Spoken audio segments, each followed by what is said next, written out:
Yo, what's going on, everybody, man? I hope that you all are enjoying your day, having a very blessed one, man. By today's title and thumbnail, you really already know what to expect, so I don't got to do too much talking. Until then, let's get straight into the video. Then the ice starts to go from smooth to starting to break up here. Like, where are we right now? What planet is this? Just take a photo picture. I like how that Earth is meeting the glacier. See that interesting shape?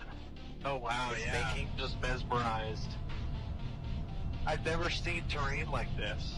It's so insane, isn't it? How? Because this is right at the edge of it. It's pools of water. Full ice, like cold. I don't even know what Not like nothing you've ever seen. Nothing like nothing. It blows away anything we've seen so far. Oh man, the ice below us is that's like the Grand Canyon of ice. Yep. Just like blown away looking up at the walls and the peaks next to us. Man, I would honestly pay good money to see over that ice wall where I can to really see the world and finally its wonders. I keep seeing videos like this where they're like describing a world-ending disaster, such as the one depicted right here where they're like, if Earth was hit by an asteroid the size of Pluto. And the caption under all of these videos is always something like, what are you doing in this situation? Babe, what do you mean? I'm dying. Like, what the fuck do you mean, what am I doing? Are you expecting me to run a 10K marathon? If I saw an asteroid the size of Pluto hurtling towards Earth, what is there to do? There's absolutely nothing I can do except brace for impact and hope that there's an afterlife and I'm in a good place. Aside from that, I'm not moving. Like, I'm not doing anything. Like, I'm dying. That's it. That is a crazy question. What would you do if you knew that the world was ending in about 30 minutes? What would be your final thoughts or actions to do? We got some new UFO information. Check this out. So you just came from the briefing. Were you satisfied at what you heard? I know you. No, my biggest thing all along, it's, obviously a lot of folks want to, it's little green men, it's flying saucers. Right. My concern is the tens of millions, if not billions of dollars that we've invested in the research of this issue since 1947 that we know of, and yet the federal government keeps telling Congress they don't exist, and yet obviously they're investigating something. So you think? And then when I have an admiral tell me they're real, when I have some of the top pilots in the world say they're real, I don't see why American taxpayers can't get that information. So you think there have been billions and potentially in government money that's been spent on developing something, or? Well, I'd like to know that. Are they developing something, or have they recovered something that has allowed them to spend this much money? When you come out of that briefing, what questions do you have? I end up with more questions. Every time, or just? Yeah, always, because I always say it's like looking down the barrel of a .22 rifle. They are very specific in what they know, and it is very compartmentalized. It's like Oak Ridge National Laboratory, which I don't represent, but over 6,000 folks that work there living in the 2nd Congressional District that I represent. And they, during the Second World War, over 2,000 people were working on the bomb, and less than a half a dozen knew what they were working on because it was so compartmentalized. I mean, husbands and wives did not know. Brothers and sisters who worked at the lab did not know because of that compartmentalization. And that's carried over into this. So say it was a recovered craft in 1947 at Roswell, New Mexico. Every person that was involved in that is dead now. And it's been passed on and passed on and passed on.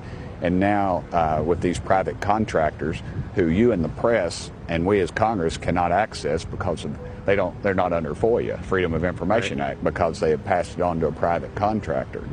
And is that by design? I don't know. But I still think we need to ask some questions and we need to know some answers. Dadgummit, it's just going on too long.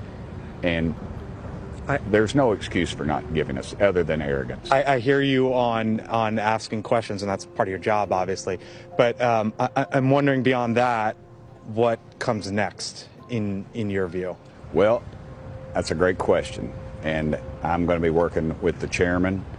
And since I'm not chairman of this so-called subcommittee it is a subcommittee, I'm going to be working with them to get us an excellent list of witnesses for this next hearing. And I'm not going to release them because the last time I did that, the folks were literally told not to come. By who?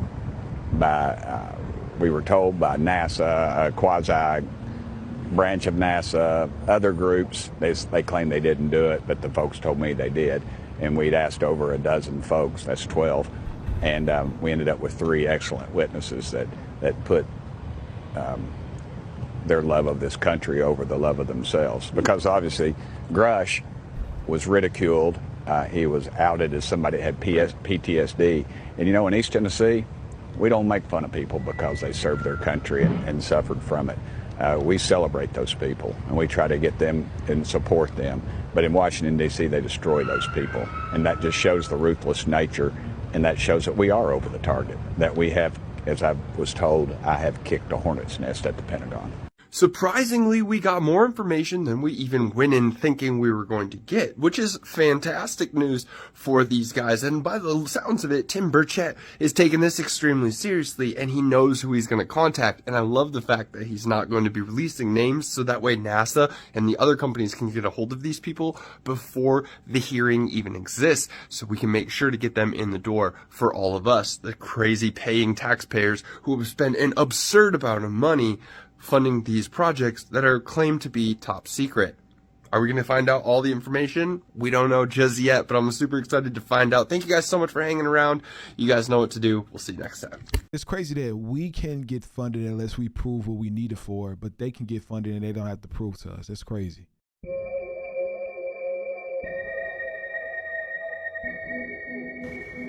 Dang. Okay, yeah, that gotta be fake. That gotta be fake. Like, I know giants are real. real. A very tall being seen doing push-ups on a hilltop.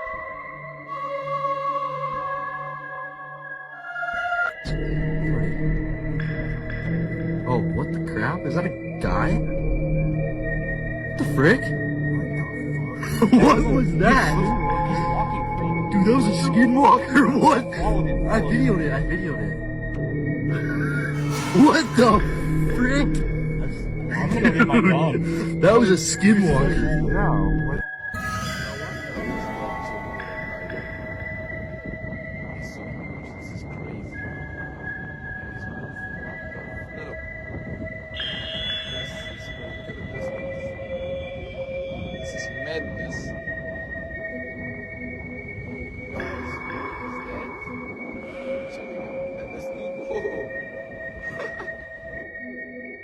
Man, y'all let me know how y'all feel about giants. Me personally, I don't think that this video provided real giants because I don't think there are giants that are possibly real today.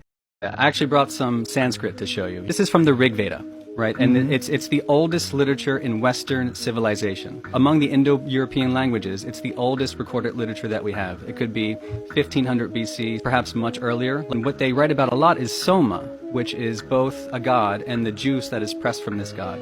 And what they're talking about there is making this ritual potion. I've read all the theories that you have about what Soma was, whether it was the Amanita muscaria mushroom or some psilocybin-containing species or DMT. The way they describe Soma here is always a mixed potion, which, so in this case, mixed with barley and milk. So there was a great deal of secrecy that surrounded the use of these potions, and the potions were a doorway or a gateway into another level of reality. So was it a potion or was it a shroom? If China decides to invade Taiwan and the world stands up and the world imposes sanctions on China, how does that go? Very ugly for the Chinese. Say what you will about the Russian economy. It's corrupt, it's inefficient, it's not very high value add, but it's a massive producer and exporter of food and energy. You put the sanctions that are on the Russians on Beijing, and you get a deindustrialization collapse and a famine that kills 500 million people in under a year. And the Chinese know this. They can only push so hard. Also, you can make the argument that if the Russians succeed, they actually solve or at least address some of their problems. Even if the Chinese were able to capture Taiwan without firing a shot, it doesn't solve anything for them. They're still food importers, they're still dependent on the United States, they're still energy importers, and even if they take every single one of those semiconductor fab facilities intact, they don't know how to operate them because they can't operate their own, and their own are among the worst in the world, not the best. Traveled up to their mothership, and I asked a being there who, his name is Kinetic. He is a Pleiadian being, very beautiful, kind-hearted being who works for the Security Council, which deals with all matters of security on planet Earth. So I go to him, really, I've been going to him for over a decade now for information. So I said, yo, Kinetic, what happened? What's going on? Like, what was going on with these beings? I'll summarize what he told me, and then I'll just want to double check my notes and make sure I'm not missing anything. Essentially, Kinetic told me that was not it wasn't a plot by the government, it wasn't Project Bluebeam, it wasn't some sort of holographic thing, it also, it wasn't supposed to be disclosure. It wasn't really supposed to happen. And I said, what do you mean it wasn't supposed to happen? And he tells me, and this resonated at a very deep level, so I hope it does for you too. He said, Elizabeth, I don't think you realize how many interdimensional beings are all over your planet. There are beings who have permission to observe humanity and who are very interested and intrigued and curious about humanity. So these beings like to show up in public places. Sometimes they show up in malls, sometimes they show up at festivals, sometimes they love walking the Las Vegas Strip just to observe humanity, just to be among the crowd. That being said, most of the time, these interdimensional beings are completely invisible, right? They exist in a different frequency. They exist in a different dimension. 99.999% of the time, human beings cannot see the aliens that are walking around. So what happened? What happened is planet Earth got hit with a series of solar flashes in the past month. What does that do? It increases our vibrational frequency on planet Earth. So, the interdimensional beings that love just hanging out with humans undetected are all of a sudden showing up super casual, like, yep, we're here for the human party, and all of a sudden they're being seen. Right? So, this is why some of the first-hand witnesses and the accounts of the people who were in the mall said they looked like shadows because they could not see their full physical form, because they weren't in a high enough frequency to see their whole full physical form, but they were in a high enough frequency to see something. And so it just makes me laugh thinking about these three aliens being like, yo, we're back at our stomping grounds, we're hanging out at the mall, and they just show up in the middle of this mall and all of a sudden everyone's looking at them screaming and they're shocked, right? Because they've done this before. They have permission to do it. It was not meant for disclosure. It was not some sort of government ploy. Think about it this way. If it was a government setup, would they not be talking about aliens showing up at the mall? The whole point of Project Bluebeam and projecting an alien invasion is that all the news media outlets cover the alien invasion. They wouldn't be covering up something if that was the whole point. You know what I mean?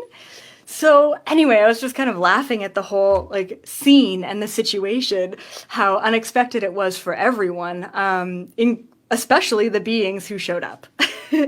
Okay, I just want to read my notes. Oh yeah, okay. So then I had to ask Kinetic, what do you think about it all? You know what I mean? this is it's a pretty wild situation. And Kinetic said, he said overall he thinks that it was okay. Like it was like it wasn't necessarily like beneficial or detrimental. But he said that they now have like this word of caution. Like, could you imagine like the CEO of a company needing to like send out an emergency email? Attention, all interdimensional beings who have permission to go to planet Earth. Just know, if you show up on planet Earth, you might be spotted. You know what I mean? Like, now all of a sudden,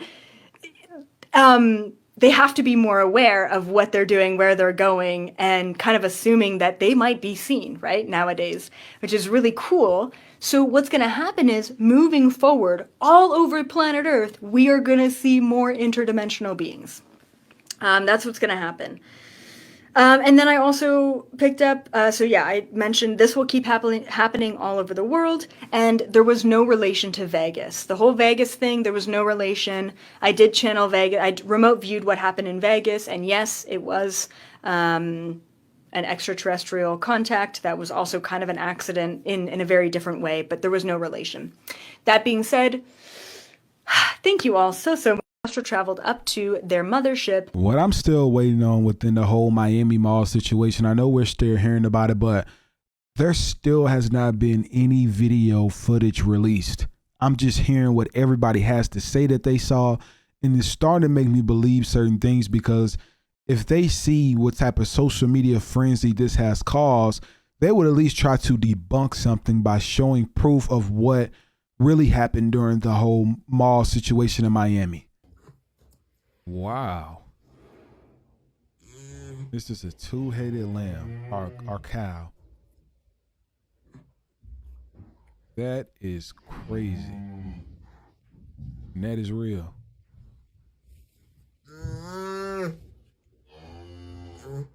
Wow, that is crazy. I never seen one of them in real life. Back in the day, it used to cost $50,000. Who knows how much it costs now? If you ever notice a rapper first, everything's fine. Then something goes wrong. They get out of line. They end up in jail. They come back looking totally different.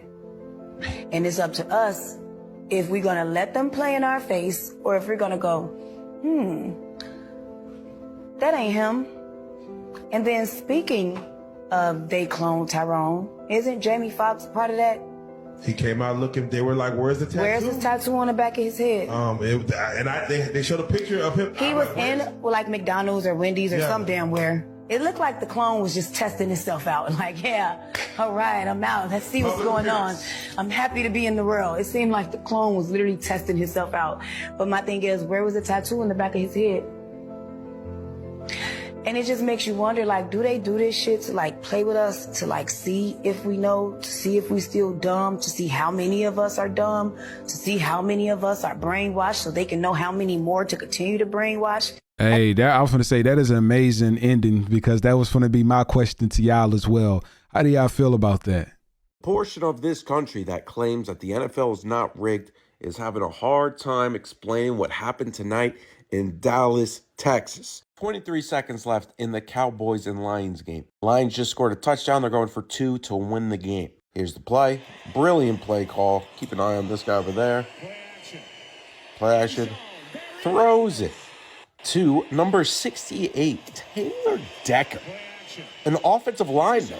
Now you would think that ended the game, right? No. After about 20 to 30 seconds of celebration, a flag was thrown. This is because Taylor Decker's number, 68, is a number that if you come into the game as a receiver, you have to report to the referee as eligible. In football, there are players that can and cannot catch the ball on the offensive team. Now, this is where Taylor lined up before he caught the ball. Typically, this guy's not going to run out and catch the ball, but he can as long as he reports to the ref. The flag was thrown because the ref said he did not report to the referees and say, hey, I'm eligible. After the game, more clips came out, and we saw that Taylor Decker did go up to the ref before the play happened, as you can see right there, number 68. Now, we don't have audio of this, but we can see he's going up to the ref right here. I'm showing it to you again. I mean, he's not talking about his Christmas presents. And then Jared Goff is actually telling Taylor before the play to go and talk to the referee. That's the quarterback. Obviously, being the quarterback, he knows what play's coming, and he's telling him, hey, just a reminder, you got to go over there, and you have to report as eligible to the ref. Now, we don't have audio, but we can say with a decent amount of educational guesses that this man went over to the ref to say, hey, I'm eligible. Taylor Decker, after the game, said, I did exactly what the coach told me to do. I went to the ref and said, report. He also says it's his understanding that head coach Dan Campbell explained this exact situation to the refs before the game. This is very common in the NFL and football in general, where coaches will talk to refs before the games about plays they may run, just to say, hey, just so you know, this may look illegal, but it is legal by the book. We're going to report as legal before that play to you. Just want to let you know. And we do know that Taylor went up to the ref and it was very quick, but if he just said report, that's all you have to do. You don't have to be like, hey, here's my social security number. Jared Goff also said, I don't know if I've ever had this feeling before where you feel like you won, but you didn't. That one just hit me right in the heart, man. Oh. Now, who benefits from this? Oh, the Dallas Cowboys. Who's the biggest team in the NFL? The Dallas Cowboys. Who has the most fans? The Dallas Cowboys. Who's America's team? The Dallas Cowboys. And who are the Detroit Lions? Just this small little team that hasn't won a division in, 30 years or something? And they're back in the playoffs. But the NFL, the Lions, get out of here. We want the Cowboys. We want the Cowboys to have the best chance to get into the Super Bowl, a place they haven't been in a long, long time. With this win, the Cowboys are still alive to win the NFC East and to secure home games in the NFL playoffs and possibly a bye. Now, am I saying this is 100% proof? No, of course not. Referees make mistakes. But this is a convenient mistake, a coinky-dink mistake. The NFL is like, not that big of a deal. And that's how they get us.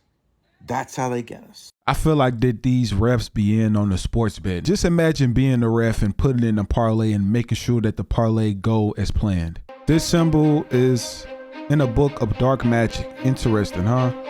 Like the McDonald's logo. But I guess if this is I guess they just showing the picture. So if this is the McDonald's logo, I mean, I'm positive if we look into that book that we'll see possibly why their ice cream machine is always down or why they feeding us toxins. Where's all the Kirk Franklin fans at? Well, let's get into this. You know, all the controversy with TD Jakes and everything surrounding that whole situation. I don't like to talk about ministers, but when I saw this video, Kirk Franklin backing it up on stage. So many songs that have blessed people have been written butt naked. Next question. And I listened to that about writing songs butt naked. I found a picture of him sitting in TGJ's lap, and I'm like, hold on a second. This is a guy that I've been listening to on our family trips, getting down in the car. And there he is, worshiping Jesus on stage. That don't look like worshiping Jesus to me. So I stand up for truth, and I call it like I see it. And Kirk Franklin, I don't know what you got going on, but in the past, I used to listen to some Kirk Franklin. And a matter of fact, it sounded like this. But now all I hear is this.